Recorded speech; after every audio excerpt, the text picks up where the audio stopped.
FTP நேயர்களுக்கு வணக்கம். இன்று நம்முடன் ஐயா ரவீந்திரன் இணைஞ்சிருக்கார். சார் வணக்கம் சார். வணக்கம் சார். நேற்று முதல்வர் விஜயோட கேபினெட் எக்ஸ்பேன்ஷன் நடந்துச்சு. 32 பேர் இந்த மந்திரியாக ஏற்றிட்டாங்க. நேற்றே 7 பட்டியல் சமூகத்தை சேர்ந்தவர் 7 பேருக்கு மந்திரி கொடுத்தாங்க. இன்னைக்கு 8வது ஆளாக இசிகா வன்னியரசு போய் சேர்ந்திருக்காரு. அதை தாக்கி இப்போ ஆராசா போன்றவங்கெல்லாம் விசிகா இஎம்எல் சேர்ந்ததுக்கு எங்களுக்கு டிச் பண்ணிட்டு இப்போ துரோகம் பண்ணிட்டாங்கன்ற மாதிரி இருக்கு பேசியிருக்கோம். அதனால் ஆனால் முதல்வர் ஒரு கட்சிகள் அவங்களே அவங்க முடிவெடுக்கிறதுல உரிமை இருக்குன்னு சொல்லியிருக்காரு. ஸோ இவங்க பண்ணது சரியா தப்பா, அதுக்கு திமுக ரியாக்ட் பண்றது எப்படி? 2 ஆஸ்பெக்ட்.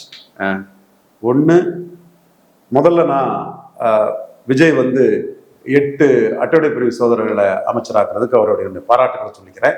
ஏன்னா தமிழ் மண்ணில் இந்த இஷ்யூவை ஒரு நான் ஷெட்யூல் காஸ்ட் பர்சன் ஆக்ட், ஒரு ஓபிசியில இருந்து இதை அஜிடேட் பண்ணி பெரிய அளவில் பேசிட்டு வந்த நான் தாங்கிறது தமிழுக்கு ஒரு நல்ல உலகம் தெரியும்.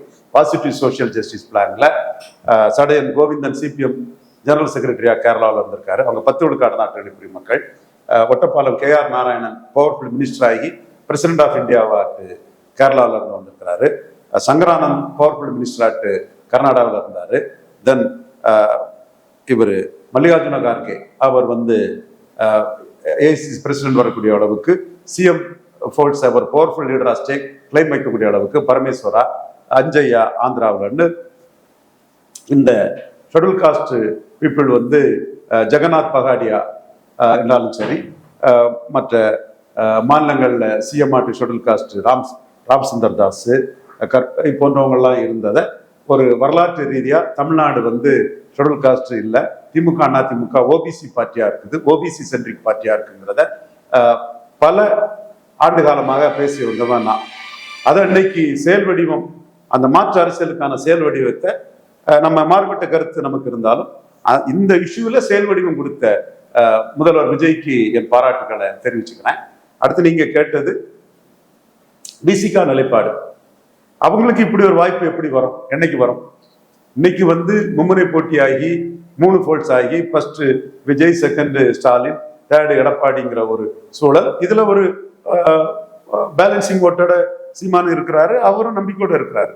ஓகே, எம்எல்ஏ சீட்டு கன்வென்ஷன்ல 3 பார்ட்டிஸ் தெளிவா இருக்கும்போது 2 சீட் இருந்த இவர் திருமாவ கூட சிஎம் சான்ஸ் வருத, இந்த பாலா போன பாஜக எதிர்ப்பு, மண்ணாங்கட்டி எதிர்ப்பு, திருப்புலி எதிர்ப்பை பேசிதானே அது இல்லாம போகுது திருமாவுக்கே. அப்ப கன்சிராமெல்லாம் இதை யூட்டிலைஸ் பண்ணிடுவார். அப்போ சீமான் இவரு திருமாவுக்குள்ள சிஎம் சான்ஸே பாஜக எதிர்ப்புங்கிறத தானே கம்யூனிஸ்ட்காரங்க கட்டையை போடுறாங்க. ஓகே, எனிவே, இந்த எல்லா அரசியல் இதுகளுக்கும் ஒரு பெரிய அளவுல தலித் எம்பவர்மெண்ட் வர்றதை பாஜக எதிர்ப்புங்கிற புள்ளி தான் அங்க காலி பண்ணுது. கன்ஷிராம் அந்த புள்ளியை ஓவர் கம் பண்ணி தான் அவர் ஜெயித்தார். எனக்கு ஏன் தலித் எம்பவர்மெண்ட் தான் முக்கியமே தவிர மற்றபடி மைனாரிட்டியை நான் தேவையான அளவுக்கு பயன்படுத்திக்குவேன் எல்லாருடைய மாதிரி. மற்றபடி அவங்க எனக்கு தேவைன்னா போடுவாங்க மாதிரி என்னோட பிரியாரிட்டி இதுங்கிறதுல கன்ஷிராம் நிற்பார். இப்ப இவங்க அந்த கன்ஷிராம் பாணியில பவர்ஃபுல் ஆனது சம் எக்ஸ்டென்ட் மந்திரி சபையில சேர்ந்தது நான் வரவேற்கிறேன். பாட்டாளி மக்கள் கட்சியால இவ்வளவு நாள் இவங்களோட பெரிய போல்சாட்டு 20 எம்எல்ஏ 18 எம்எல்ஏ எல்லாம் ஒரு மாநில அரசுல அவங்களுக்கு ஒரு வாய்ப்பு கிடைக்கல. விசிகாவுக்கு வாய்ப்பு கிடைக்குது, அந்த வாய்ப்பை அவைல் பண்ணது தப்பே இல்லை. இப்ப அது அவங்க திருமாவளவனுக்கு அந்த வாய்ப்பை ஆஃபர் பண்ணாங்க. அதுல என்ன இடைஞ்சல்னா, ஸ்டாலின் திருச்சி கிழக்குல இருப்பாருங்கிற ஒரு ஐடியா அனிதா ராதாகிருஷ்ணன் சொல்றாரு, தென் அன்பில் மகேஷ் சொல்றாரு, பலரும் ஸ்டாலின் சொல்லும் போது ஸ்டாலின் அங்க நின்னா என்ன ஆகுமோங்கிற ஒரு கேள்வியும் இன்னைக்கு 2 எம்எல்ஏக்களை ஒருத்தரான வன்னியரசு இன்னைக்கு அமைச்சராயிருக்காரு. அது அந்த கட்சிக்கு ஒரு எம்பவர்மெண்ட் தான், தலித் எம்பவர்மெண்ட் தான், அதுல எந்த மாற்றமும் இல்லை. பட் இதுல ஆராசாவுக்கு வேட்ஸ் நான் என்டார்ஸ் பண்ணல. பட் ஆராசா சொல்றதுக்கு முன்னாடியே நான் சொல்லிட்டு இருக்கக்கூடிய இது, காங்கிரஸ்கார துரோகத்திலே பலர்ந்த கட்சி, துரோகிகளால அதோட ஒரு பிரதமர் கூட கொல்லப்பட்டாங்க. ஸோ அது துரோகத்திலே பிறந்த ஒரு கட்சி, அவங்களுக்கு துரோகம் பழக்கமான ஒன்று. ஸ்டாலின் முதல்வர்னு சொல்லிக்கிட்டு அவங்க விஜய பண்ணது பச்சை துரோகம். இவங்க அதை நைசிட்டியோட பண்ணாங்க. சிபிஎம், சிபிஐ, விசிகா, ஐயுஎம்எல் வந்து நைசிட்டியோட பண்ணாங்க. அவங்க பச்சையா அந்த துரோகத்தை பண்ணது காங்கிரஸ். ஸோ அவங்களுக்கு எது லாபங்கிறதுல அவங்க பண்ணியிருக்காங்க, இவங்களுக்கு எது லாபங்கிறத இவங்க பண்ணியிருக்காங்க. இது சந்தர்ப்பவாதம்னா சந்தர்ப்பவாதம் தான். கன்ஷிராம் போன்றவங்க வந்து இதை ஒத்துக்குவாங்க. எஸ், சந்தர்ப்பவாதம் தான். நீ பண்ணலையா சந்தர்ப்பவாதம், இந்திரா காந்தி பண்ணலையா சந்தர்ப்பவாதம், மொரார்ஜி பண்ணலையா சந்தர்ப்பவாதம்னு 4 கொஸ்டின் கேட்டுக்கிட்டு நாங்களும் சந்தர்ப்பவாதம் தான் பண்றோம், எங்களுக்கு அதிகாரம் வேணும், நாங்க பண்ணுவோம்னு கட் அண்ட் ரைட்டா பேசுவாங்க. நீங்க இது கட் அண்ட் ரைட்டா உங்க நிலைப்பாட்டை எம்பவர்மெண்ட்டுக்காக தான் நாங்க பண்ணணும்னு சொல்லாம பாஜக எதிர்ப்புன்னு ஒரு போர்வையை போத்திக்கிட்டு எல்லா இதுக்கும் பாஜக எதிர்ப்புன்னு சப்பக்கட்டு கட்ட பாக்குறீங்க. இது உண்மையிலே மோடிக்கும் பாஜகவுக்கும் தமிழக மக்கள் மத்தியில், குறிப்பா இந்துக்கள் மத்தியில் ஒரு சிம்பதி கிரியேட் ஆகிட்டே இருக்கு. அவங்கவுங்களோட சந்தர்ப்பத்துக்கும் சுயநலத்துக்கும் அரசியல் லாபத்துக்கும் ஒரு மோடியை சாக்கா வச்சு அந்த போர்வைக்குள்ள படுத்துக்கிறாங்கிறது வந்து இந்துக்கள் மத்தியில வந்து பெரிய ஒரு உணர்வு வந்து மெல்ல மெல்ல அப்படி எழுப்பி வந்துட்டு இருக்கு. சார், நீங்க சொல்றீங்க அவங்க இந்து அறநிலையத்துறையோ ஒரு பிராமணர் கொடுத்து மோடி RSS அடிச்சிட்டாங்க, தீகாவை அடிச்சிட்டாரு. எந்த பிராமணன் பாஜக ஓட்டு போட்டான்? இந்து நாடார் கட்சியா பாஜக? நாங்க தாயா இந்துக்களின் காவலர், we are the custodian of Hindu religion. நான் பிராமணனை குறை சொல்லல, 2 பிராமணர்களை மந்திரி பதவி கொடுத்தா நான் வரவேற்கிறேன், பாராட்டுறேன். அது அந்த 2 பிராமணரை விஜய் கொடுத்தது அவரோட சோசியல் இன்ஜினியரிங். அது கன்ஷிராம் பண்ணது, மாயாவதி பண்ணது, சதீஷ் சந்திரா பண்ணது. உடனே அங்க யூபியில பிராமணர் எல்லாம் போனது இந்துத்துவா போயிட்டாரா? ராஜ்புட் இல்லையா, குர்மி இல்லையா, கோரி இல்லையா, ஜெய்ஸ்வால் இல்லையா? அதே மாதிரி தமிழ்நாட்டிலேயே இந்துக்களின் காவலர்னா இந்துக்களின் தந்தை ஐயா தாழ்லிங்க நாடார் தான். சங்கராச்சாரியார் கைதுக்கே 13 பேர் தானே வந்தாங்க. கூடுதல் வரணும்னு என் கருத்து. தாழ்லிங்க நாடார் அறிக்கை விடும் போது லட்சக்கணக்கானவர் வந்து நெஞ்சு நிமிதி குண்டடிப்பட்டி சாகல. பிராமண சமுதாயத்துக்கு அங்க கொடுத்ததை நான் வரவேற்கிறேன், அது வேற விஷயம். பிராமண சமுதாயத்துக்கு 2 பேர் கொடுத்துட்டாலே அப்போ நீங்க வாஜ்பாய் காலத்துல பிராமணன் எங்க ஓட்டு போட்டான்? இந்திரா காந்திக்கும் ராஜீவ் காந்திக்கும் தானே ஓட்டு போட்டான். அந்த மண்டல் இது வந்து ஒரு இஷ்யூ வந்த பிறகுதானே, அத்வானி ரத யாத்திரை பிறகு தானே காங்கிரஸ்ல இருந்த பிராமணர்களே பாஜகவுக்கு வந்தாங்க. ஸோ இது நீங்க பிராமின் வேற, இந்துத்துவா வேற. இந்துக்களின் கஸ்டடியன் இந்துக்களின் தந்தை தாழ்லிங்க நாடார் தான். அது நியாயமான இந்து உணர்வுகள பிராமணன் ஒத்துக்குவான், ஜாதி உணர்வுகள பிராமணன் ஒத்துக்காம இருக்கலாம். இதுதான் யதார்த்த உண்மை தமிழ்நாட்டில். சரி, ஓகே சார். இப்போ வந்து நீங்க இது மாதிரி பேசும்போது விசிகா நிலைப்பாடு இந்த 2 MLA அவருக்கு ஆஃபர் பண்ண எடுக்கிற என்ன தப்பு அப்படின்னு சொல்றீங்க. ஆனா முன்னாள் முதல்வர் ஸ்டாலினும் அவங்க ஒவ்வொரு கட்சியும் அவங்க நிலைப்பாடு எடுக்கிறதுக்கு உரிமை இருக்குன்னு சொல்றாரு. ஆனா காங்கிரஸ் மீது மட்டும் துரோகம்ன்ற அந்த ஒரு விமர்சனம் காரணம் என்ன?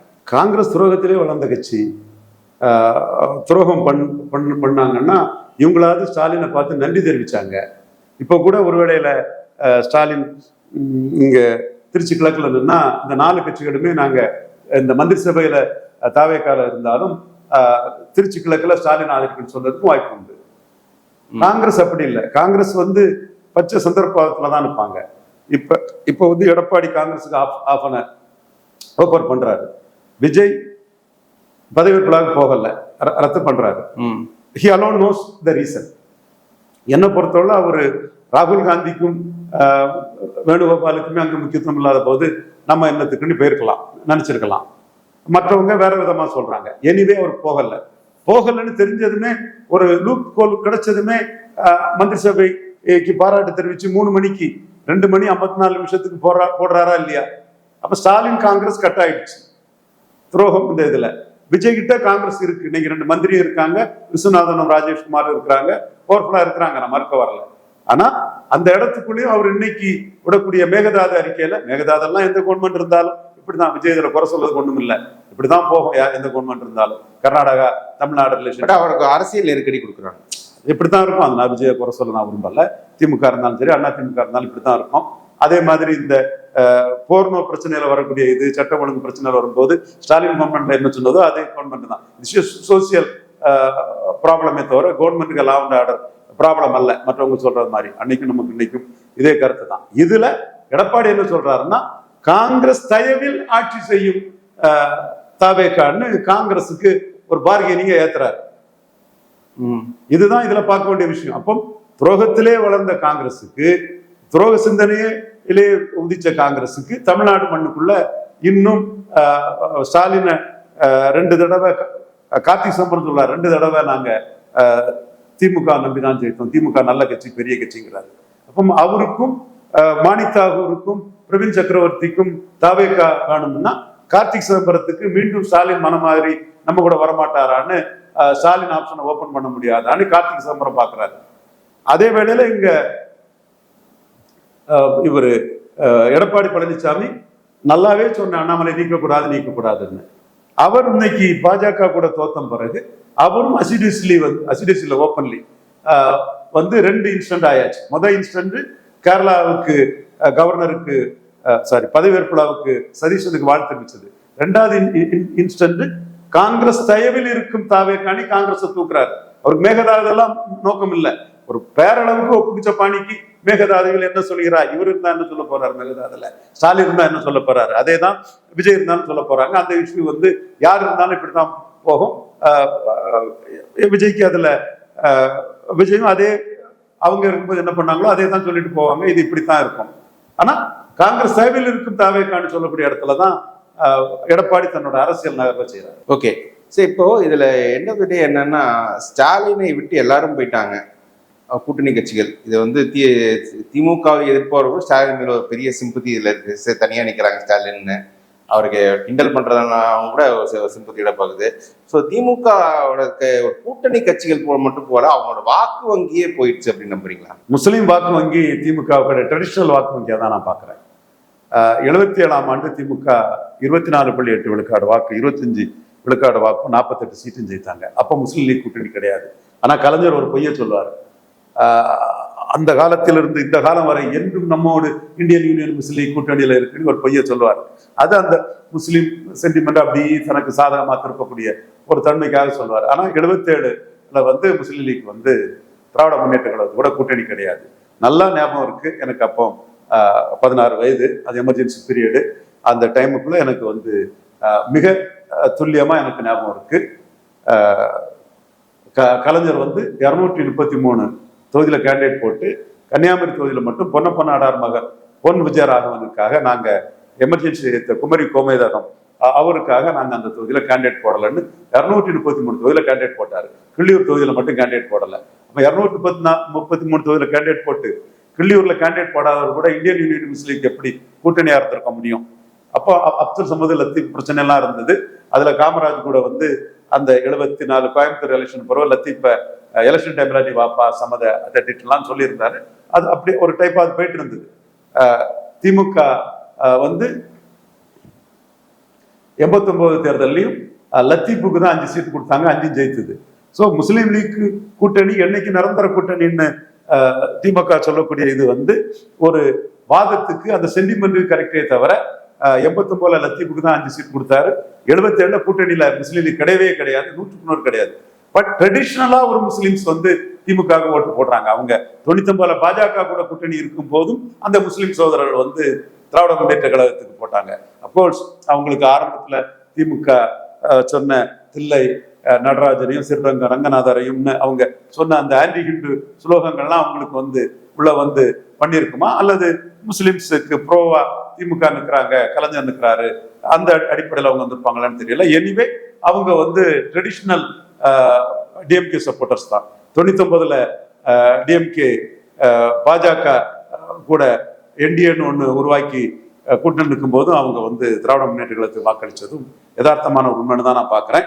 இப்பவும் இந்த ட்ரெடிஷ்னல் ஓட்டர்ஸ் வந்து இந்தியன் யூனியன் முஸ்லீம் லீக்குக்காக மட்டும் போட்டதா நான் கருதல. பட் முஸ்லீம் லீக்கும் ஒரு பிளஸ்ஸா இருந்தது, மனிதநேய மக்கள் கட்சியும் பிளஸ்ஸா இருந்தது, எஸ்டிபிஐயும் பிளஸ்ஸா இருந்தது, அன்சாரியும் பிளஸ்ஸா இருந்தாரு, மறுக்க வரல. பட் ட்ரெடிஷ்னலா ஒரு முஸ்லீம் ஓட்டு வந்து திராவிட முன்னேற்ற கழகத்துக்கு ஹையர் ரெப்ரசன்டேஷன், அவங்க சென்டிமெண்ட்ஸ், அவங்க இஷ்யூவை பேசுறது, இந்த வகையில வந்து திராவிட முன்னேற்ற கழகத்துக்கு இருக்கதா தான் நான் பார்க்கிறேன்.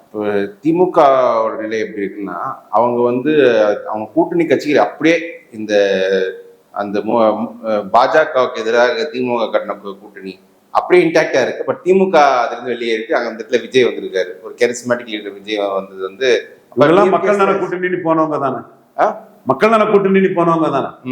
சோ அவங்களுக்கு வந்து தங்களுடைய அரசியல் லாபத்துக்கு, தங்களுடைய அரசியல் வெற்றிக்கு பாஜக எதிர்ப்பு ஒண்ணு கிடைச்சு அதை பயன்படுத்திக்கிட்டாங்க. அன்னைக்கு ஸ்டாலின் தலைமையில பயன்படுத்தினாங்க, இப்போ விஜய் தலைமையில பயன்படுத்துறாப்புல. அப்ப அதான் இப்ப திமுக வந்து தன்னுடைய பேஸே இழந்துட்டாரு. இப்ப என்ன முஸ்லீம் ஓட்டு இந்த இடத்துக்குள்ள ஓட்டு பெருசா போயிருக்குல்ல, இந்த இடத்துக்குள்ள காங்கிரஸுக்கு எடப்பாடி வந்து டிமாண்ட் இருக்கு, யாரும் கவனிக்கல. நான் தான் தமிழ் மண்ணிலே நான் ஒருத்தன் தான் கேரளாவில் சதீஷன் பதவியேற்பு விழாவுக்கு 3 மணிக்கு 2 மணி 54 நிமிஷத்துக்கு எடப்பாடி வாழ்த்து போட்டிருக்கிறாரு. அப்போ அவரு இந்த இடத்துக்குள்ள ஒரு வேக்கம் இருக்கு, நம்ம போய் ஃபில்லப் பண்ணிக்கலாம், காங்கிரஸ் ஆப்ஷனை ஓபன் பண்ணிக்கலாங்கிறத அவர் பண்றாருங்கிறத நான் ஒருத்தன் தான் சொன்னேன். இன்னைக்கு 2வது நிகழ்வாட்டு வந்து காங்கிரஸ் தயவுல இருக்கக்கூடிய தாவை காட்சிங்கிற வார்த்தையை ஸ்பெசிபிக்கா பர்பஸா எடப்பாடி பழனிசாமி யூட்டிலைஸ் பண்றாங்க. பட் எல்லாரும் விமர்சிக்கணும், இப்போ திமுக எஸ்சி ஓட்டு பெருசு வச்சிருந்தாங்க, சென்னையெல்லாம் கொஞ்சம் எஸ்சி ஓட்டுக்கு பெருசு இல்லை, அது மொத்தமா அங்க போயிடுச்சு.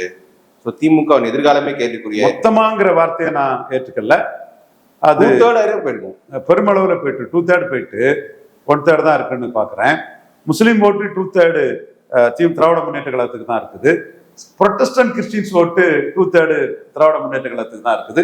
கேத்தலிக் கிறிஸ்டின் ஓட்டு தான் விஜய்க்கு 2/3 கிட்ட போயிட்டு, அதுல கேத்தலிக் ஃபிஷர்மேன் எல்லாம் 2/3 மேல போயிட்டு, கேத்தலிக் நாடார் வந்து திமுக சில பூத்துகள்ல மெஜாரிட்டியும் இருக்குது. ஸோ கிறிஸ்டின்ஸ் வந்து பெருமளவுல ஜாஸ்தி விஜய்க்கும், முஸ்லிம்ஸ் பெருமளவுல ஜாஸ்தி திராவிட முன்னேற்ற கழகம் ஸ்டாலின் தலைமைக்கு தான் இதுவரை கிடைச்சிருக்கு. இப்போ ஆக்சுவலி இப்போ தமிழ்நாடு அரசியல் எப்படி இருக்கு? இது இந்த சிச்சுவேஷன் தான் முன்னம 80களிலும் இருந்தது. அப்போ அதிமுக ஆட்சி காலத்துல பிராமின்ஸ் எல்லாம் எம்ஜிஆர் பின்னாடி போயிட்டாங்கன்னு சொல்லும்போது 80ல கலைஞர் வந்து ஒரு அறிக்கை கொடுத்தாரு.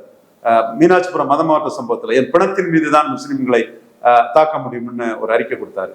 அப்போ முஸ்லீம் லீக் கூட மூப்பனார் கூட தான் நெருக்கத்துல இருந்தாங்க, கருணாநிதி கூட யாரும் இல்லாத ஒரு சூழ்நிலை தான் இருந்து அவர் டைரக்டா முஸ்லீம் ஓட்டை கையில் எடுக்கிறதுக்கு தான் என் பிணத்தின் மீது தான் முஸ்லிம்களை தாக்க முடியும்னு ஒரு கொடுத்தாரு. ஸோ அவரு பண்ணாரு, அந்த முஸ்லீம் மீது வேற. பட் கற்பா என்ற நூர்ஜஹான், அன்வர் பாலன் சிங்கம் எழுதியிருக்காரு, அதோட எங்களோட நிலைப்பாடு வேறன்னாலும் கூட மெயின் ஸ்ட்ரீம் பொலிட்டிக்ஸ்ல முஸ்லீம் ஓட்டோட டிராவலுக்கு நான் சொல்றேன். அதுல முஸ்லீம் வாக்குகள் வந்து அந்த இடத்துக்குள்ள கலைஞரை நோக்கி நகர ஆரம்பிச்சது மீனாட்சிபுரம் மதமாற்ற சம்பவத்துக்கு பிறகுதான். அது 80ல நகர ஆரம்பிச்சது. அப்போ முஸ்லீம் லீக் கூட கலைஞருக்கு ஃபெசிலிட்டேட் பண்ணல, டைரக்டா அவரை பணத்தின் மீதுதான் முஸ்லிம்களை தாக்க முடியும்னு வாஜ்பாய் எல்லாம் வந்திருந்தார். மீனாட்சிபுரம் மதமாற்ற நெல்லை மாவட்டத்தில் உள்ள தென்காசி பக்கத்துல. சார் இப்ப அதான் சார், இப்ப என்னன்னா இப்போ தமிழ்நாட்டு அரசியல் சொல்லுங்க, திமுக கட்சி இன்டாக்டா இருக்கு, ஸ்ட்ரக்சர் இருக்கு. இப்போ பேன் தமிழ்நாடு பார்ட்டி அங்கிருந்து எந்த ஒரு கட்சிக்குள்ள எந்த சலசலப்பும் இல்லை, பெரிய அளவுக்கு ஒன்றும் இல்லை. ஆனா அதிமுக கிட்ட சலசலப்பு இருக்கு. ஆனா பட் அதிமுக வாக்கு வங்கின்றது இன்டாக்டா இருக்கு, அது பெருசா விஜயால பாதிக்க முடியல. அவங்க பார்லிமெண்ட்ல 20% அப்படியே எடுத்து 20% அப்படியே இல்ல, ஸ்ட்ரக்சர் திமுக கரெக்டா இருக்கு. அதிமுக ஸ்ட்ரக்சர் அதிமுக வாக்கு வெளில போயிருக்கு. அதை வச்சுதான் அவர் காங்கிரஸுக்கு ஃபீலர் விடுறாரு. நீங்க வந்துட்டீங்கன்னா ஜெயித்திரலாம், உங்களுக்கு எவ்வளவு சீட்டு வேணாலும் தாராங்கிற ஆஃபரை கொடுக்குறாரு. அப்ப திமுக எதிர்காலமே கேள்விக்குரியது. எல்லாம் so many ifs and buts, நம்ம எதுவுமே முன்முடிவுக்கு வர முடியும். நீங்க சொல்ற famous quote, moves and counter moves தான் பாலிடிக்ஸ். நேற்று ஒரு விஜய் வந்து அசத்தலான மூவ் பண்ணிட்டாரு, அட்டவணை பிரிவு மக்களுக்கு பெரிய அளவுக்கு எம்பவர்மெண்ட் கொடுத்துருக்காரு. இதுக்கு கவுண்டர் மூவ் வந்து ஓபிசி கன்சால்டேஷன் தான். ஓபிசி கன்சால்டேஷன் பண்ணக்கூடிய அபிலிட்டி திமுக ட்ரெடிஷனலா இருந்தது இல்லை, அது அதிமுகவோட ஃபார்முலா. அதுதான் அதை எடுத்து 2வது இருக்க இதுக்கு கவுண்டர் மூவ் தான். இதுதான் எப்படி முன்முடிவுக்கு வர வேற கவுண்டர் மூவ்ஸ் இருக்கு, வேற கவுண்டர் மூவ்ஸ் இருக்குது. பட் விஜய் பண்ணது அட்ராக்ட்லி சூப்பர் மூவ், அது எந்த மாற்றமும் இல்லை. ஒரு அதிரடியா 8 அட்டவணை பிரிவு அமைச்சருங்கன்னா நான் பாராட்டுறேன், போட்டுறேன், அதுல எந்த மாற்றமும் இல்லை. we are true to our ideology. நாம பேசுனது இன்னைக்கு செயல் வடிவம் பெறுதுன்னா அது நம்ம அதை முழுமையா பாராட்டுறோம்.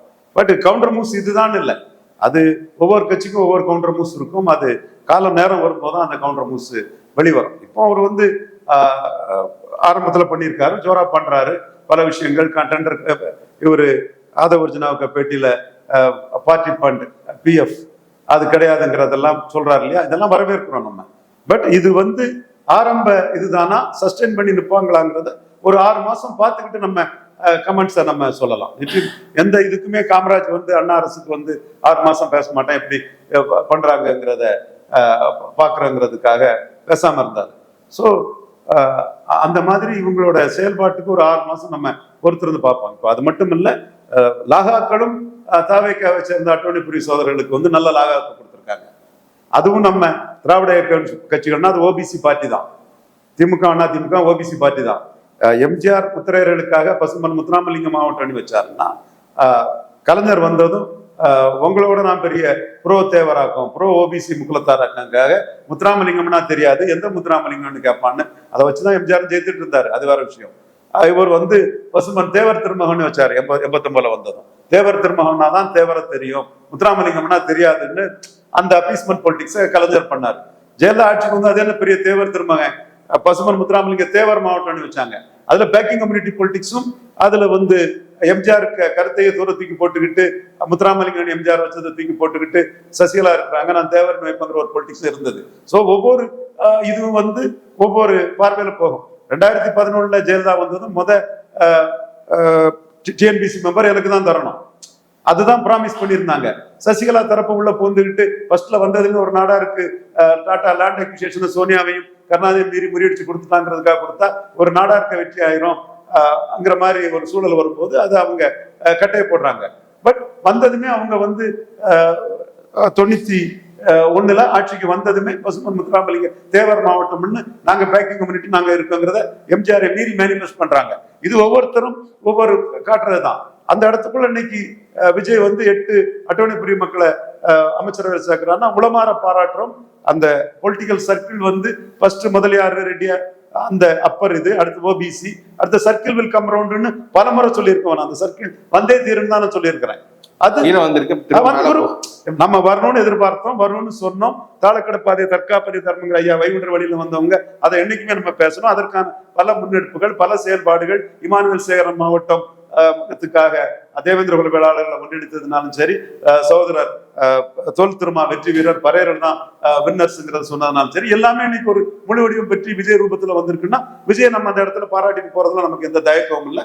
பட் நம்மளோட அரசியல் நிலைப்பாடு மோடிக்கு எம்பி கொண்டு வரதுக்கு என்னங்கிறதா நம்ம யோசிப்போம், சிந்திப்போம், செயல்படுவோங்கிறது வேறனாலும் கூட விஜயோட இந்த பாசிட்டிவ் சோசியல் பிளான்ல நம்ம முழுக்க பாராட்டுறோம்.